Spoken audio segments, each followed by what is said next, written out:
Soo dhawaada ku soo dhawaada channelkayga African Culture. Meeshaan TikTok waxaa ka socota sheeko dhalinyaro ay rabto inay lacag ku samayso. Waxyaabihii kale oo dhan inta la soo dhaafay baa hadda dhalinyaro inta luuqa ka soo heshiiso aa la leeyahay wareer lacag habkan sidaan ku samayn karno waxa waaye inagoo nalaana qabiilooyinka hayna kala taageereen dadkuna waxa weeyaan run bay u qabaan dhalinyaro saaxiibo weeye meeshaan ka wada shaqaysta maxaa weeyaan marka laakiin arrinkan ay sameynayaan waa arrin qaldan weeye inay dadka Soomaalida ay qabiil ka dhex abuuraan oo qabiil ku adeegtaan waa wax laga fiican yahay waaye Soomaali waa walaalo weeyaan waa dad isla dhashay marka waxa inaga daaya qabiilka waxa waa la tacaarufo isku garta kaliya waaye wax kale ma waxaan kaloo idin wadaa sheeko ah daaroodka dad waxay dhahaan daaroodka horta waa wax weeyaan Soomaali waa dad Afrikaan Afrika ku nool laakiin qabiilkan daaroodka wuxuu weligiis sheegan jiray inuu Carab yahay waxaan ka nimid bay dhahay sheekadaasaan gadaal u baaray oon maaragtay raadiyey in wax laga qoray in kaleeto waxaan soo helay waxyaabo badan oo laga qoray baa jira kuwaas iyagu sheegaya horta Soomaalida asal ahaan waxaa lagu sheegaa inay yihiin reer Kushaayid Afrikaan Kushaayid qabiilka la yiraahdo inay yihiin baa la sheegaa iyaga iyo maaragtay Soomaalidii Itoobiyaanka Litrayaanka iyo inay Suudaanta qaarkeed iyo qabiilo kale inay yihiin reer Kushaayid dadka la yiraahdo inay yihiin baa la sheegaa laakiin tan waxaan iyadana eegay raadiyey qabiilkan daaroodka Soomaalida waxa weeyaan anuunba filaynba daarood baa ku imaanaya waxaan helay wadamadan Sacuudiga iyo Masar iyo Yemen waxbarasho ay ka qoreen qabiilkan daaroodka iyagoo ku sheeganaya inuu daarood yahay Carab yahay oo uu yahay reer Haashim oo ku abtirsado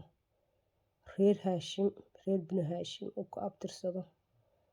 abtirsado qabiil la yiraahdo Aqiliyuuntu waa qabiil reer Haashimiin ah oo waa Aqil ibnu Kafar ama Aqil ibnu Abu Daalib wiilku nabiga u dhalay nabiga adeerkii u dhalay wiilashii u dhalay midkood waa Aqil ibnu Abu Daalib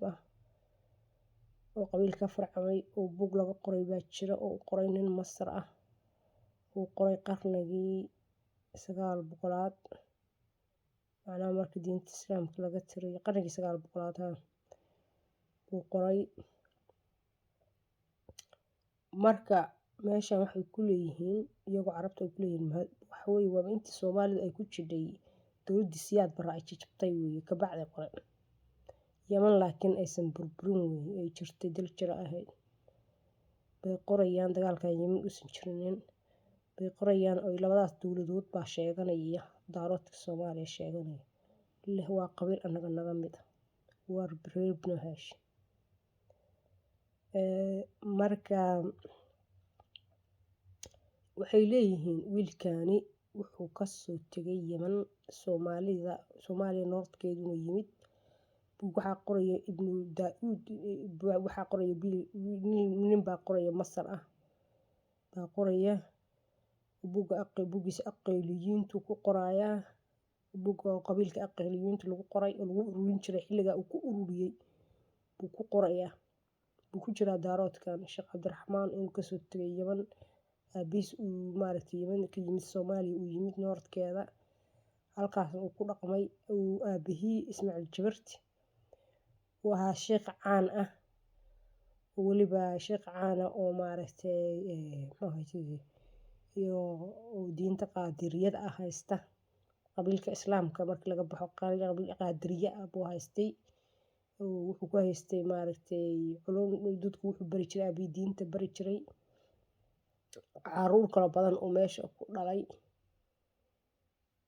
qoladan kale oo sheegata qoliyooyin badan baa marka sheegta oo daaroodkan sheegta oo odaygii Ismaaciil Jabarta uu dhalay oo Yemen degan Cumaan degan oo sheekadu mid yar ma aha marka ugu badan baa sheegta kuwa waxaa sheegta Ismaaciil Jabarta wuxuu ku xabaalan yahay Xaadramowt Zabiit meel la yiraahdo ku xabaalan yahay waxaa jira dad maaragtay wadamada tan ma Indonesia ahayd kuwa degan oo qaadariyada haysta waxaa jira xataa yimid qabriga yimid bahalkii Sheekh Ismaaciil Jabarta yimid baan YouTube ku arkay xataa waxay haddana tageen Sabiid bay tageen dadkaasi waxa weeye waa Indonesia Sabiid bay tageen qabriga waxay tageen Sheekh Ismaaciil Jabarta kabacdina waxay tageen Highland bay yimaadeen iyagoo u soo duceynaya waxay uga yimaadeen wadankoodii in u soo duceeyaan muxuu ahaay tadiito Ismaaciil Jabarta iyo Sheekh Daaro marka waxaa cajaa'ib la noqotay reer miyigeena daaroodka waxay dhihi jireen weligeed ilmahooda u sheegi jireen inay yihiin ay sheekadooda ku dhamaatay bilow kafida markay say u soo xoriyaan waxay dhihi jireen waxaa tahay aqeel ibnu waxay dhihi jireen waqeel ibnu Abu Dalib bay dhihi jireen bay ku dhameyn jireen ibnu Haashim